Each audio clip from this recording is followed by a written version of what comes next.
sayurnya apa? Sayur apa? Aku lele. Oh, lele. Doyan deh.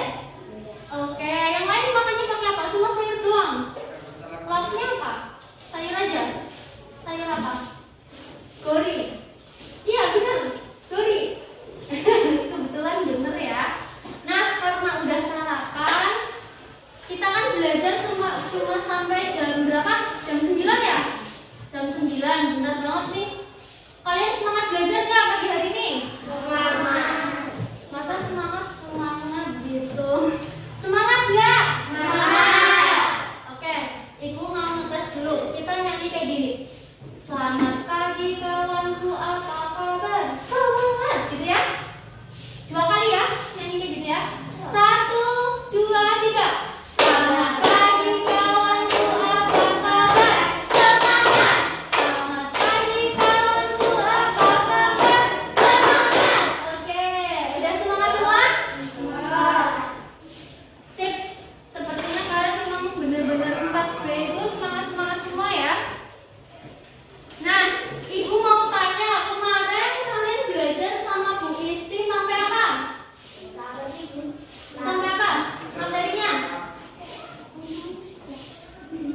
Iya, belajar apa kemarin? Jawab. Oh iya, belajar apa tentang apa, profesi ya?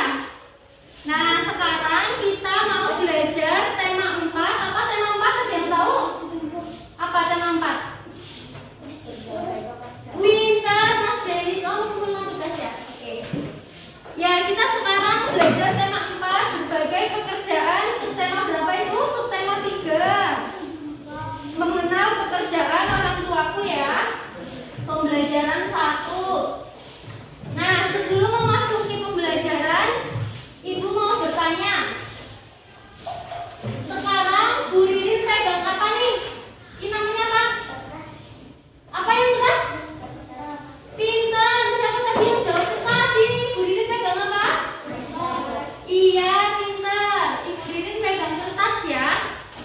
Ada yang tahu kertas terbuat dari apa? Kayu. Pinter. Namanya Mas Gayu. Mas siapa?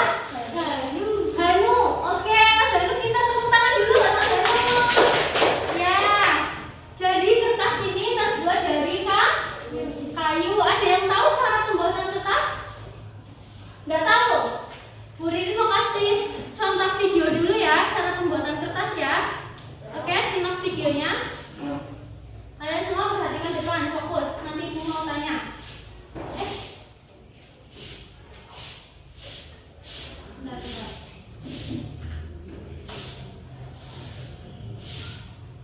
Wow. Simak depan ya. Hai guys, ketemu lagi dengan aku Hisu dan Mimi. Hari ini aku adalah animasi pendek gambaran sederhana tentang proses pembuatan kertas di pabrik kertas. Bahan yang dipakai untuk bahan pembuatan kertas adalah cemara, pinus, akasia, bambu dan sebagainya.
menggunakan kertas.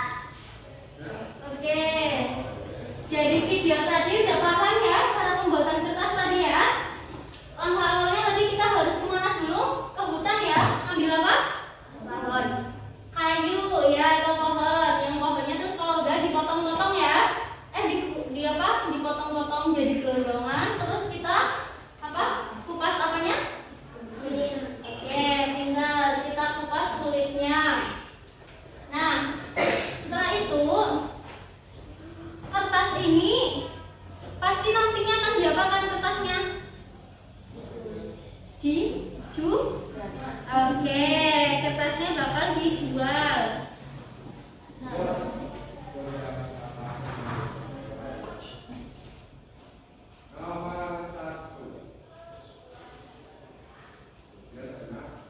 Nah, kertasnya bakal dijual.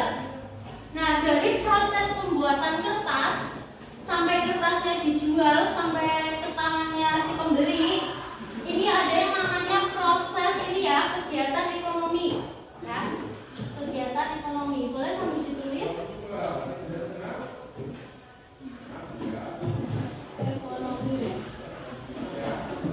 Oke, ini namanya kegiatan ekonomi ya. Nah, sekarang ibu contohkannya seperti ini. Pertama, ada yang namanya kegiatan produksi.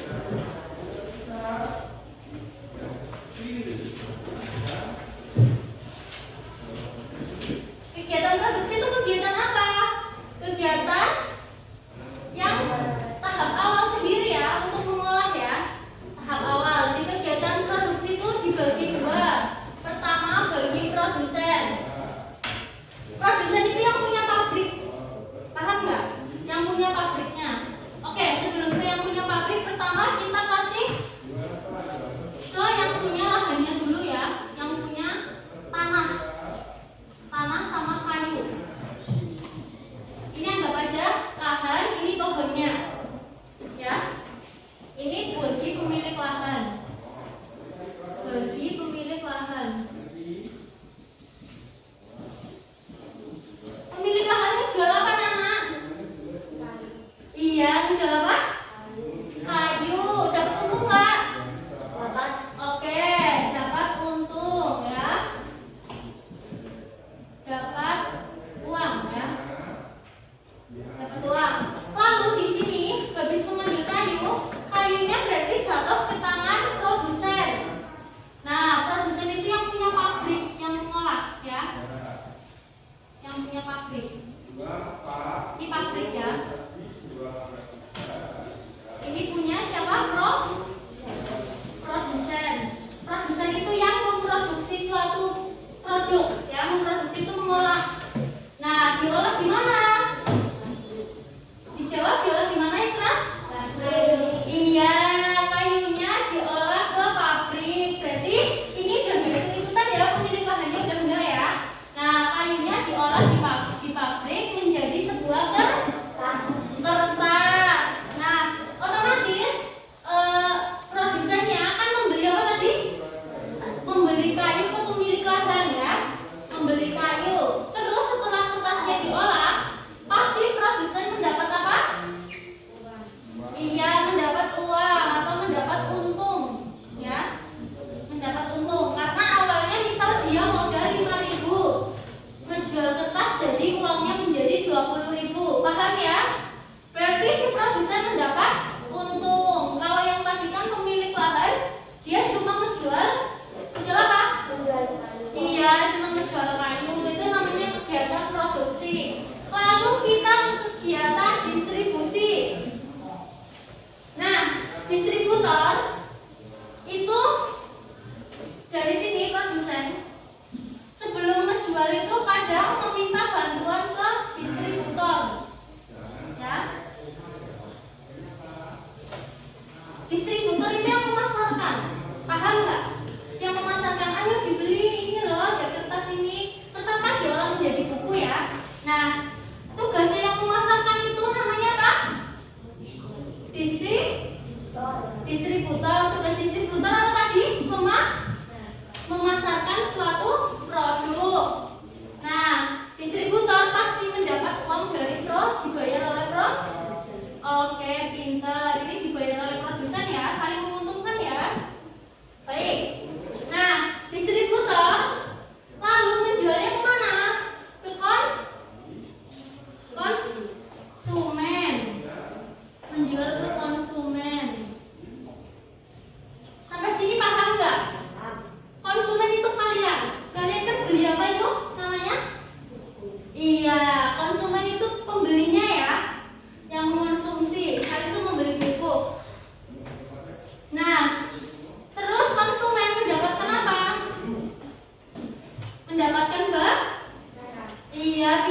Jawab yang keras. Konsumen mendapatkan apa?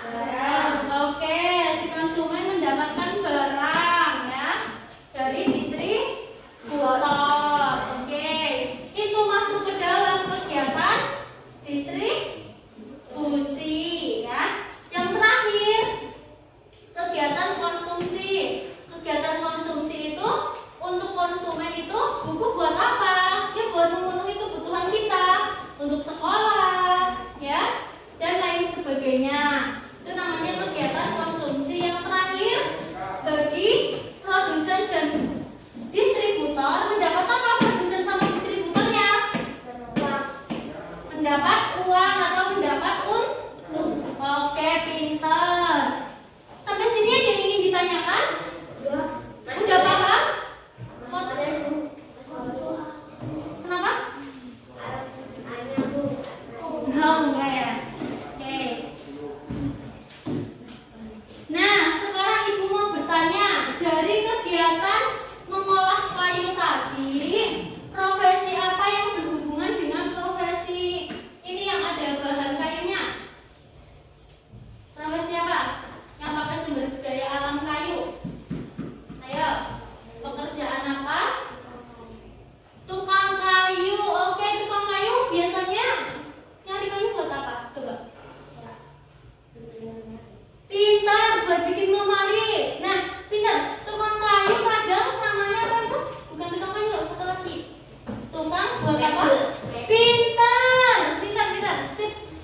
524 pekerja. Hal itu belum termasuk tenaga kerja yang tidak terkait langsung dengan industri mebel dan ukiran, seperti angkutan, warung makan, pengrajin, dan bahan baku. Sumbangan industri pengolahan terhadap pendapatan daerah Jepara juga merupakan yang terbesar. Ada 26,8% pada 2009 dan 27,51% pada 2010. Produk-produk mebel dan ukiran Jepara tidak hanya diminati pasar lokal dan nasional, tetapi juga pasar internasional. Dinas Perindustrian dan Perdagangan Kabupaten Jepara mencatat pada tahun 2010, Jepara mengekspor mebel ke 99 negara senilai 1,13 triliun. Adapun kerajinan kayu dan tangan ke 14 negara senilai 5,896 miliar dan kayu olahan ke 18 negara dengan nilai 13,70 miliar. Ekspor produk-produk itu secara otomatis mengangkat nilai ekspor keseluruhan produk asal Jepara. Pada tahun 2009, nilai ekspor Jepara ke 105 negara sebesar 1,73 triliun. Pada tahun 2010, ekspor ke 106 negara meningkat menjadi 1,190 triliun. Dari total ekspor Jepara pada tahun 2010 sebesar 1,90 triliun, di mana sebesar 1,32 triliun diantaranya disumbangkan dari mebel dan ukiran. Nah, bagaimana cara menyimpulkan semua ini? Ini kan teksnya masih panjang. Bagaimana cara menyimpulkannya? Coba dilihat. Kita memakai rumus 5W1H ya. Dilihat di situ. Di sini yang bahan aja dibagikan 5W1H. Yang pertama, buat apa yang terjadi? Tadi apa yang terjadi? Apa coba? Apa ayo? Yang terjadi perekonomian di mana itu? Itu tulis. Yang terjadi apa tadi? Ayo bantu Bu Rina menyimpulkan biar kalian bisa. Apa yang terjadi apa di bacaan itu? 5W plus 1H. Pertama, buat apa? Apa yang terjadi apa? Yang terjadi apa? Baca di atas sendiri.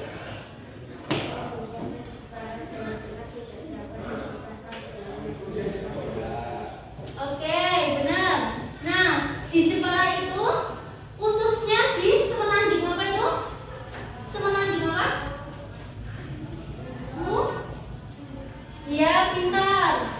Jadi topiknya di Semenanjung. Di Semenanjung apa dibacain? Korea. Di Semenanjung Korea kenapa itu? Perekonomian bertopang pada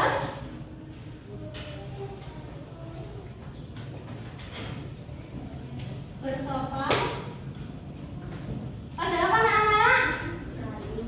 Pada apa? Yang keras pada kayu. Nah, apa yang terjadi?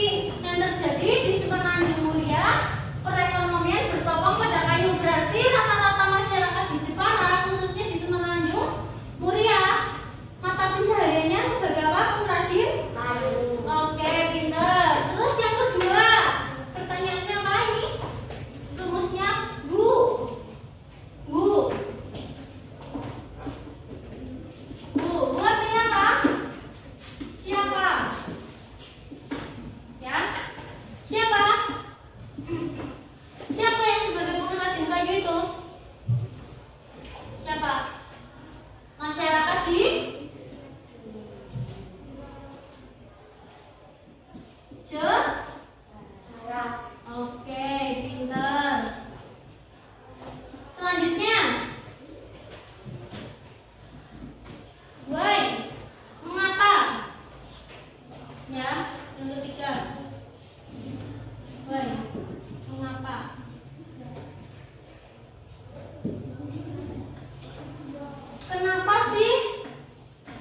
bisa terjadi apa tadi?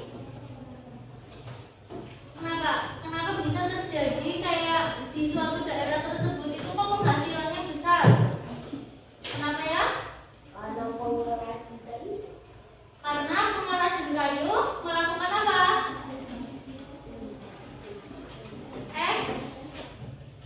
Melakukan apa tadi? Apa? Oke. Pengrajin kayu melakukan apa? Bukan ekspor ya. Ekspor ke berbagai kemana? Ke berbagai negara ya. Kalau mau lebih lengkap, nanti itu kan ada negara mana aja, totalnya berapa ya. Nah, selanjutnya habis itu when, kapan hal ini terjadi? Ayo dibaca. Kapan aja? 2009.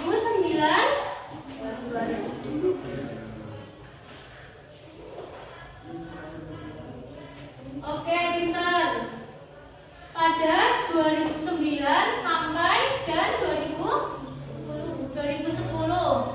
Selanjutnya apa? Habis when? Apa? Apa yang keras? When. Di mana peristiwa itu terjadi?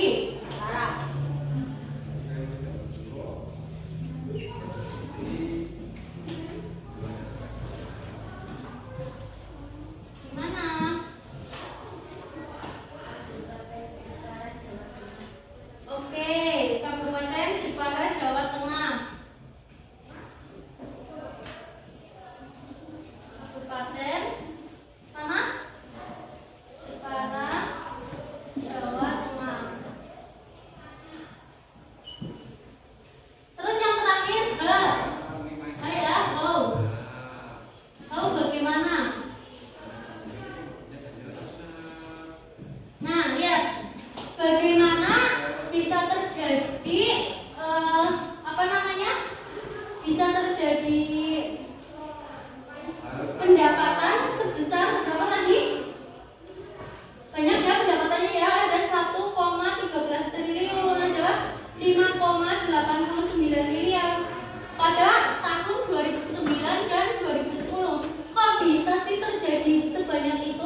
Kabupaten Jepara itu bisa menghasilkan pendapatan sebanyak itu.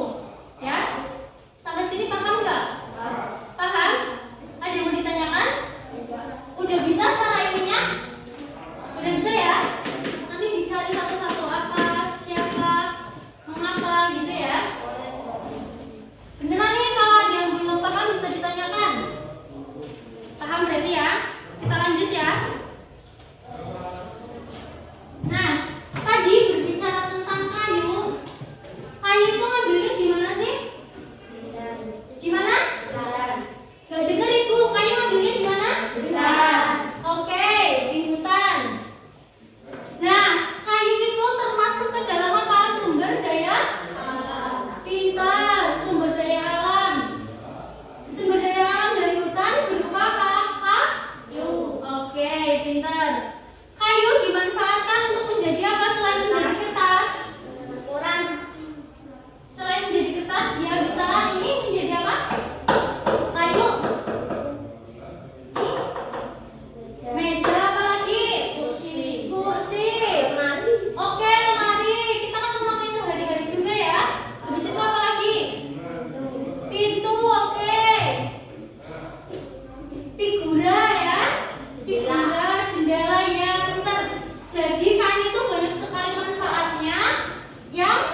hidup. Misal kita bisa dibayangkan kalau kita memburu zebra-zebra secara berlebihan. Misal orang di dunia ini semuanya memburu zebra, maka terus tumbuhan juga ditebangi ya, ditebangi secara berlebihan, tidak ditanam kembali kayu-kayunya, dibuat rumah kayunya, dibuat pokoknya dibuat semuanya.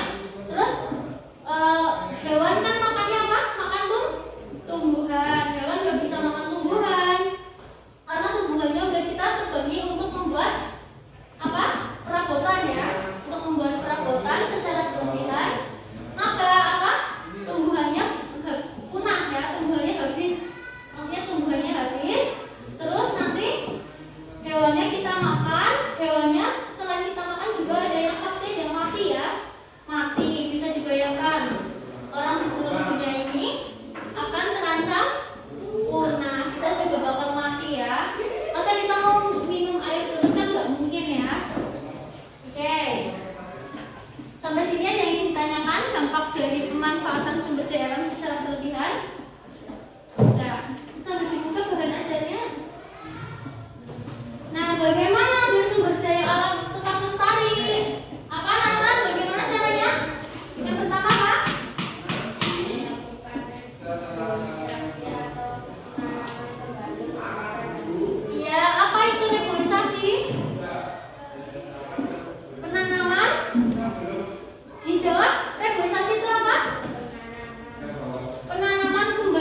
itu atas kuasa Tuhan, maka kita percaya bahwa adanya tuh Tuhan. Tuhan itu Maha Esa.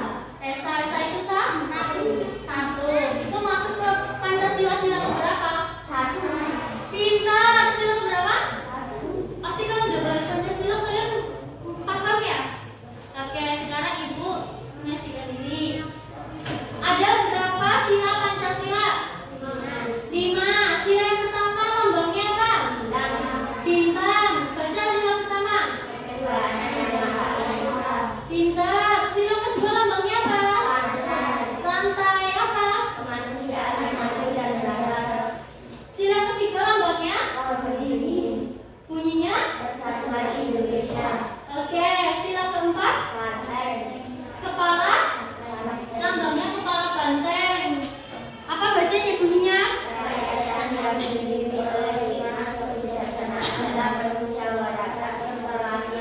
Ayo, yang kelima lambangnya apa? Lebih semangat. Oke, kandidat napas bunyinya gimana? Nah, dari kelima lambang tersebut semuanya memiliki arti ya, atau makna. Nah, ini bisa dilihat di belajar kalian di balik. Makna sila yang pertama, rakyat Indonesia itu percaya terhadap apa? Tuhan yang Maha Esa.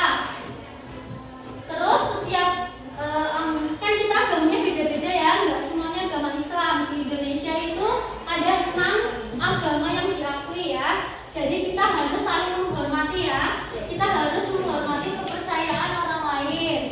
Nah, itu sila apa? Makna sila yang pertama ada banyak sekali ya, bisa dilihat ya. Terus makna sila yang kedua, kemanusiaan yang adil dan beradab. Kita mengakui persamaan derajat, persamaan hak dan kewajiban asasi setiap manusia tanpa membeda-bedakan suku, tanpa membeda-bedakan warna kulit, tanpa membeda-bedakan agama, kepercayaan. Pokoknya kita sekolah di sini itu kan gak ada, misalnya contoh sederhananya, kita sekolah di SD Negeri Kebumberan. Emang yang di sini harus beragama Islam semua? Enggak. Oke. Emang yang di sini harus berkulit putih semua? Enggak ya. Jadi semua itu dapat pendidikan yang sama tanpa membedakan apapun. Yang ketiga, persatuan Indonesia mampu menempatkan persatuan-kesatuan untuk kepentingan bersama. Contohnya di dalam kelas. Gimana yang di dalam kelas? Contoh dari persatuan. Iya, piket boleh. Itu kan meningkatkan jiwa persatuan ya. Jadi piket biar adil gimana? Pintar dibagi ya. Hari Senin kamu, hari Selasa ini ya piket dibagi. Terus kerjasama gotong royongnya ya. Terus kita juga tidak boleh membuli ya, tidak boleh saling mengejek, harus berdamai untuk meningkatkan persatuan. Yang keempat apa bunyinya? Yang keempat bunyinya apa? Ya?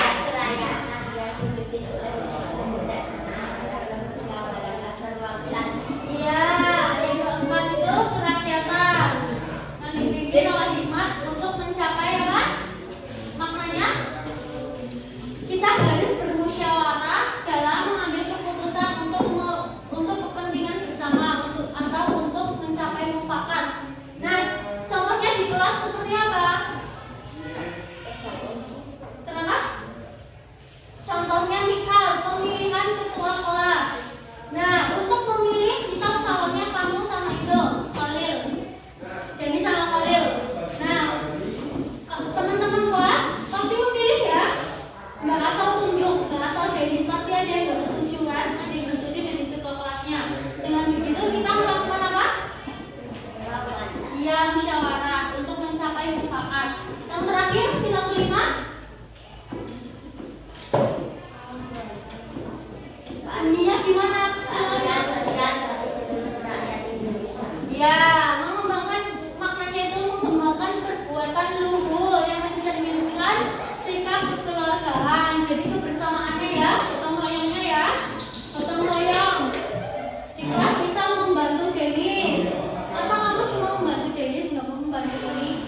Kita harus rata ya kalau kita membantu.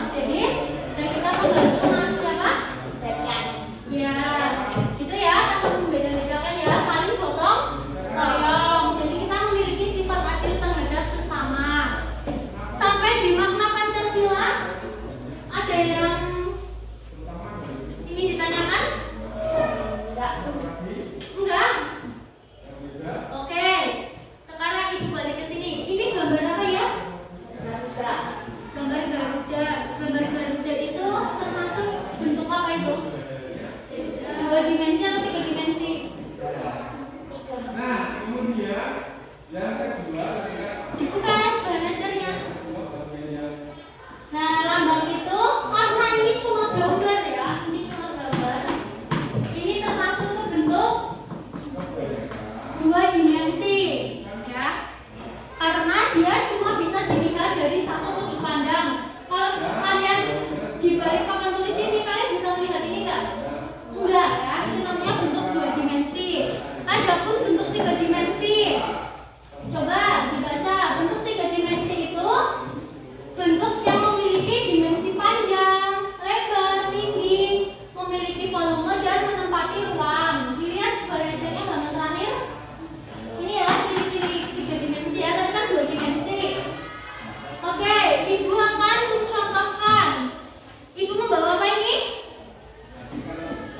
Celengan. Termasuk bentuk apa? 2D 2 dimensi.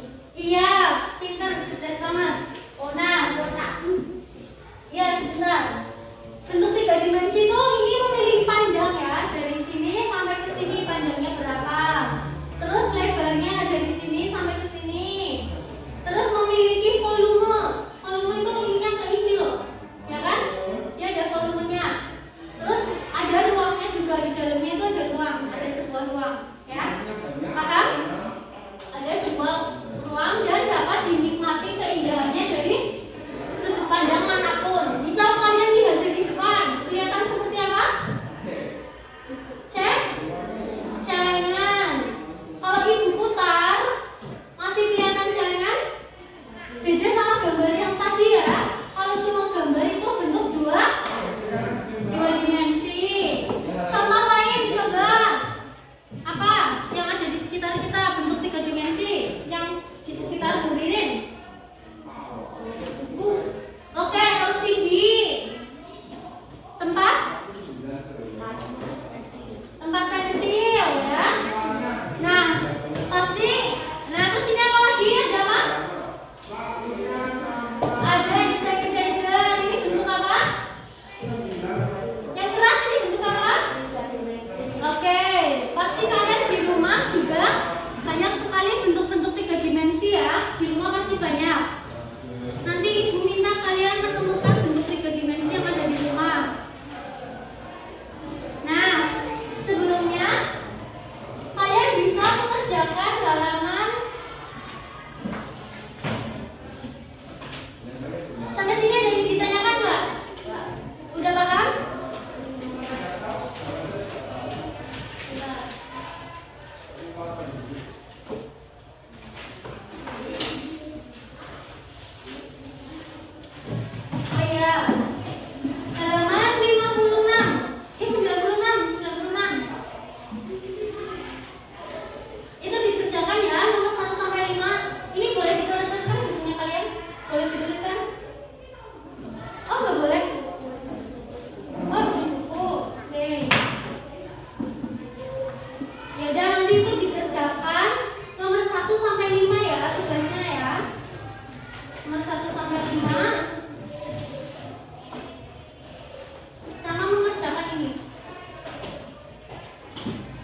cara menyimpulkan ya, membuat kesimpulan. Terus yang kedua tadi kita sudah dapat belajar apa itu sumber daya alam. Apa itu sumber daya alam? Terus kita juga belajar tentang profesi seseorang ya, tentang profesi. Profesi itu apa?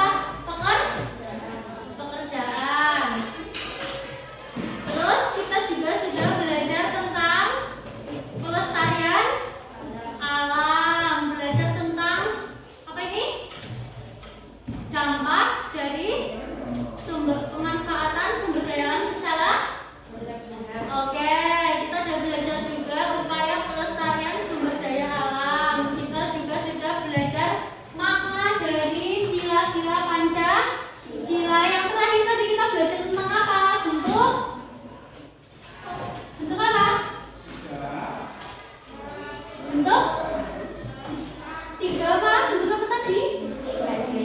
Iya, kita sudah belajar tentang bentuk 3 dimensi. Nah, semoga pembelajaran pada pagi hari ini dapat bermanfaat di kehidupan kalian ya. Tadi kan ada yang namanya pelestarian alam. Kalian bisa lestarikan di rumah kalian ya. Contohnya itu melestarikan tumbuhan, seperti itu ya. Kalian dapat melestarikan tumbuhan agar tidak punah. Terus kalian juga dapat melestarikan apa yang dapat kalian lakukan di rumah, melestarikan hewan ternak ya. Semoga kalian bisa menjaga pelestarian alam dengan cara tidak membuang sampah sembarangan. Oke. Ibu ingin bertanya, apakah pembelajaran hari ini menyenangkan anak-anak? Menyenangkan. Menarik nggak yang tadi ibu tampilkan? Menarik ya, kalau ini videonya tadi ya. Kalian paham nggak apa yang ibu sampaikan pada pagi hari ini? Paham ya? Oke, terima kasih. Tadi kita udah belajar pembelajaran 1, besok kalian bersama Bu Histi, kalian belajar di pembelajaran 2.